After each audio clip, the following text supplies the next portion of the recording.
નમસ્કાર. ગુજરાત ફર્સ્ટમાં સ્વાગત છે. આજે એક એવા મુદ્દા ઉપર વાત કરવી છે કે જે મુદ્દાએ કલકત્તામાં જે ઘટના બની એના પછી સૌ કોઈના રૂવાડા ઊભા કરી દીધા હતા.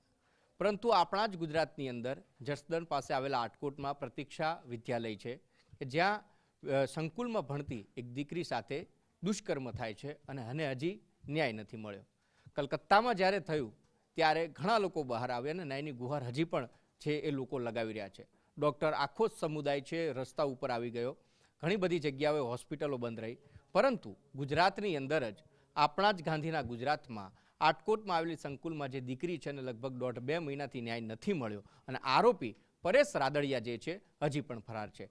પીડિતાના જે પરિવારજનો છે તેમણે આજે કુંવરજી બાવળિયાને આવેદનપત્ર આપ્યું છે. એટલે આજનો અમારો ટોપિક છે કે શું કુંવરજીભાઈ પીડિતાને ન્યાય અપાવશે ખરા?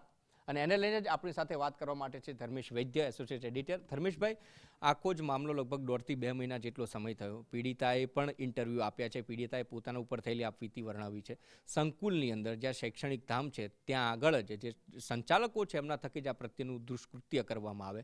અને એક મહિલા આગેવાને પણ એવું કીધું હતું કે 5 થી 6 દીકરી ઉપર આપણનું કૃત્ય થયું છે. કુંવરજીભાઈ વચ્ચે આવે છે, પરેશ રાદડિયા હજી ભૂગર્ભમાં છે, આવેદનપત્ર મળ્યું છે કુંવરજીભાઈને. આખો મામલો શું અને કઈ દિશામાં જઈ રહ્યું છે? ઉમંગ, જે કહી શકાય કે આટકોટની આ ઘટના શર્મસાર એટલે છે કે સમાજનું શૈક્ષણિક સંકુલ હતું અને માત્ર આટકોટની સમગ્ર ગુજરાતમાં કંપારી છૂટે એવી વાત છે. એક પીડિતા અત્યારે જે સામે આવી એમણે ફરિયાદ લીધી અને ફરિયાદમાં જે 2 આગેવાનો છે ભાજપના સ્થાનિક, મધુ ટાઢાણી અને પરેશ રાદડિયા, મધુ ટાઢાણીની ધરપકડ થઈ ગઈ છે, કાર્યવાહી કરી છે, પણ પરેશ રાદડિયા છેલ્લા 1 મહિનાથી પોલીસ પકડથી દૂર છે.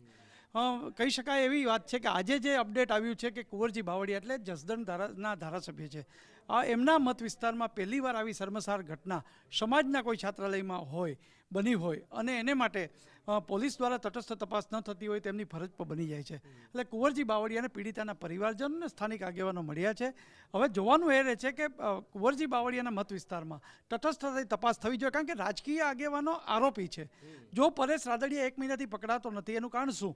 પરેશ રાદડિયા જો કદાચ પોલીસના સકંજામાં હોય તો બીજા કંઈ નામ ખુલે એમ છે, બીજા કોઈ કરતૂતો બહાર આવે છે. સૌથી મોટી વાત, ત્યાંના જે ભાજપના જે મહિલા અગ્રણી છે આખા રાજકોટ જિલ્લાના, એમણે પણ એવું કહ્યું છે કે 1 દીકરીની 6 દીકરીઓ સાથે આવું થયું છે, પણ બધાને પ્રેશર કરવામાં આવી રહ્યું છે. આજે પણ પીડિતાના પરિવારે કીધું કે અમને પૈસાથી સમાધાન કરવાનું કહેવામાં આવે છે, રાજકીય પ્રેશર કરવામાં આવે છે.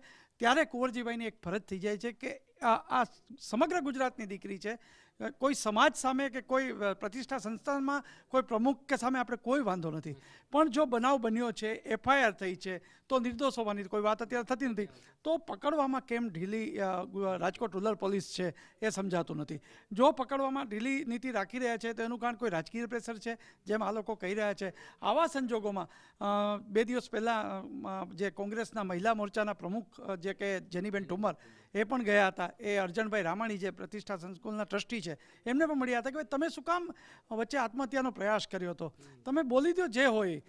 પછી જેનીબેને રૂરલ પોલીસને એક આવેદન પણ આપ્યું છે. એમણે પણ અલ્ટિમેટમ આપ્યું છે કે પરેશ રાદડિયાની ધરપકડ કરો અને તાત્કાલિક એમના ફોન કનેક્શનમાં એ પછી કોઈ પણ હોય ના એમની તપાસ કરી અને કાર્યવાહી કરો. કારણ કે એક તરફ કલકત્તામાં બનાવ બન્યો છે, એકદમ દુઃખદ છે. બંગાળમાં જે બનાવ એ દુઃખદ જ છે અને એની સામે બધા જ લોકો રસ્તા પર ઉતર્યા, પછી તબીબો હોય કે ભાજપના યુવા મોરચા હોય કે મહિલા મોરચા હોય, તો એ તમામે કર્યું. પણ આ મહિલા મોરચાના અગ્રણી કહે છે કે આ 1 દીકરી નથી, 1 પીડિતા નથી, આવી 6 પીડિતા સાથે આવું બન્યું છે અને આ બનાવની જો તપાસ નહીં થાય તો બહુ મોટી વાત ગણાશે. અને આવા સંજોગોમાં હવે જ્યારે જનપ્રતિનિધિ જસદણના કુંવરજી બાવળિયા પાસે આખો મામલો પહોંચ્યો છે ત્યારે જોવાનું એ છે કે હવે પોલીસને કે ગૃહ રાજ્યમંત્રીને કહીને આ બાબતે શું તપાસ કરાવે છે બોલે. કારણ કે એક વ્યક્તિ પકડાઈ ગયો છે, એક આરોપી, કથિત આરોપી જે પકડાઈ ગયા છે, બીજો પરેશ રાદડિયા નથી પકડાનો. અને જસદણના લોકો જેને કહે છે કે એક ચોરે ચોટે ચર્ચા કરીએ, જેવો પરેશ રાદડિયા જો પકડાય તો બીજાના નામ ખુલે, અને નામ ખુલે તો જે હશે એના નામ ખુલશે, નહીં હોય તો કોઈ સવાલ નથી. પરંતુ પ્રતિષ્ઠા સંકુલ જે હોય તો એને માટે જે સમાજને નેતૃત્વ છે એ સમાજે પણ બહાર આવવું જોઈએ કે અમને ન્યાય મળવો જોઈએ. એને માટે આજે જે અપડેટ આવ્યું છે કે કુંવરજી બાવળિયાને જ્યારે આવેદનપત્ર અને FIRની કોપી આપી. ધર્મેશભાઈ, એવું લાગે છે કે કોઈ મોટા નેતા આવે તો જ પોલીસ કાર્યવાહી કરે, નહીં તો પછી તેરી બી ચૂપ મેરી બી ચૂપ એવી પરિસ્થિતિ દેખાય રહી. આમાં તો ઊંધું છે. મોટા નેતા આમાં કદાચ સકંજામાં આવે અથવા એનું નામ ખુલે અથવા એમનું કોઈ સંકુલનું નામ ખુલે, એટલે કદાચ પોલીસની ઢીલી નીતિ છે એવું લાગે છે. 100% કે પીડિતાના વર્ણન પરથી પીડિતાએ જે કથની કીધી, જે વ્યથા કીધી, એના પછી એમને FIR લીધી. આટકોટમાં જે બનાવ બન્યો એની આટકોટમાં જસદણમાં જે કંઈ રૂરલ એસપીમાં આવતું હોય એમણે કર્યું છે, પણ એ પછીનું કોઈ કાર્યવાહી નથી. આખરે જેને કહેવાય છે કે હાઈકોર્ટ સુધી મામલો પીડિતા પરિવાર લઈ જવો પડ્યો છે. ને હજુ સૌથી મોટી ભય જે સોનલબેન વસાણી છે એ ભાજપના મહિલા મોરચાના અગ્રણી છે, જેની બેનને માની લ્યો કે વિપક્ષના છે અને કદાચ કોંગ્રેસી રાજકારણ કરતા હોય.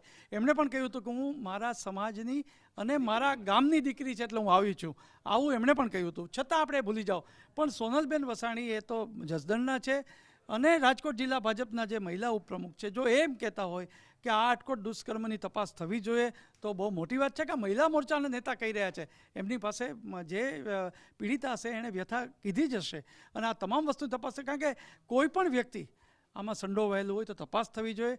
પરેશ રાદડિયા જ્યાં હોય ત્યાંથી પકડવાની જવાબદારી રૂરલ એસપીની છે.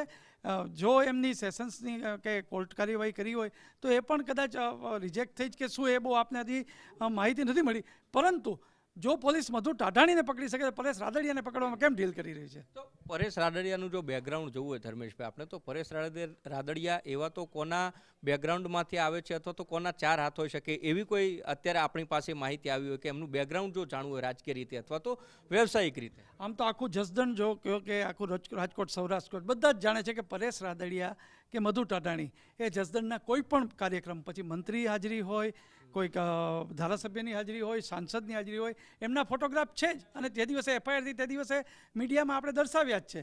પરંતુ પરેશ રાદડિયાનું જે કનેક્શન છે એ કોઈ મોટા ગજા પ્રદેશના કોઈ ઉચ્ચ નેતા સાથે હોવું જોઈએ, એને કારણે આ વસ્તુ થઈ રહી છે.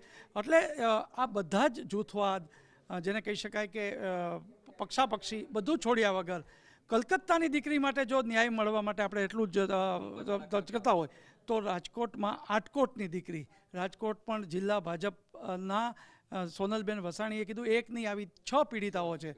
તો આ બનાવની તપાસ થવી જોઈએ, એક ડેલિગેશન મોકલવું જોઈએ, મહિલા આયોગ જેવાએ બહાર આવવું જોઈએ. હજી સુધી આમાં કાંઈ થયું નથી.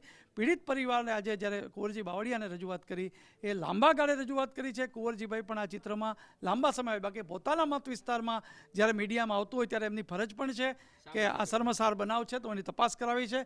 આમાં સમાજ કે નેતૃત્વ જોવાનું નથી હોતું, માત્ર આવો કલંકિત બનાવ જોવાનો હોય છે. આટકોટ મામલે હવે એ જ જોવાનું રહ્યું છે કે કુંવરજી બાવળિયાને આવ્યું જ્યારે આ બધું આવેદન અને FIR આપી છે ત્યારે રાજકોટ રૂરલ પોલીસ ધગે છે કે કેમ, કે હજી પરેશ રાદડિયા માટે તાબડબાના કરે છે? અને પરેશ રાદડિયા પાછળ ન પકડવા પાછળનો વિલંબ શું પ્રદેશનું કનેક્શન છે કાંઈ નેતાઓનું?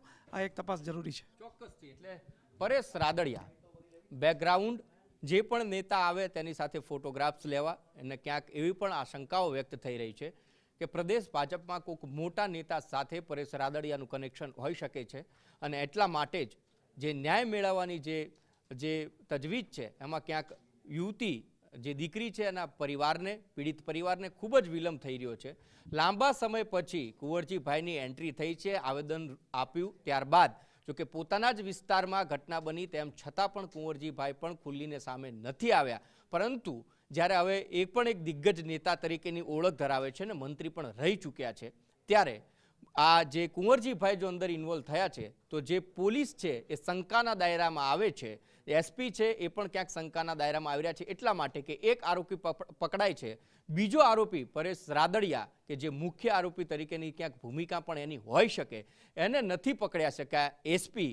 તો પછી હવે એસપી કયા પ્રકારની શું કાર્યવાહી કરે છે જોવાનું રહે છે ને. એટલે કેટલા સમયની અંદર આ પીડિતાને ન્યાય મળશે એ સૌથી મોટી વાત છે. કારણ કે કલકત્તાએ આખા દેશને કલંકિત કરતો એક કિસ્સો છે સામે આવ્યો છે. કલકત્તા જેવી અનેક ઘટનાઓ બને છે કે દેશને શોભનીય નથી અને દેશ આપણો એ તરફ જતો પણ નથી. આપણા દેશના સંસ્કાર નથી કે દીકરીઓ ઉપર ખોટી નજર નાખી અને તેની સાથે આવું દુષ્કૃત્ય કરવું. અને એમાં પણ જો ગુજરાતમાં પણ આવી જ ઘટનાઓ જો સામે આવતી હોય, ભાજપના જ એક અગ્રણી મહિલા નેતા જે છે એ એવું કે એક નથી પરંતુ 6 થી 7 દીકરીઓ છે કે જેની સાથે આ પ્રકારનું કૃત્ય થયું છે, તો પછી વિલંબ સાને અને કયા માટે? ન્યાયપાલિકાના પણ દ્વાર છે પીડિત પરિવાર થકી ખખડાવવામાં આવ્યા છે. જોકે ન્યાયપાલિકા ઉપર પૂર્ણ વિશ્વાસ પીડિત પરિવારે દર્શાવ્યો છે, પરંતુ ક્યાંક જસદણ અને જે એસપી જે છે ત્યાંના, તેમના ઉપર સીધા સવાલ અત્યારે ઉપસ્થિત થઈ રહ્યા છે. નમસ્કાર.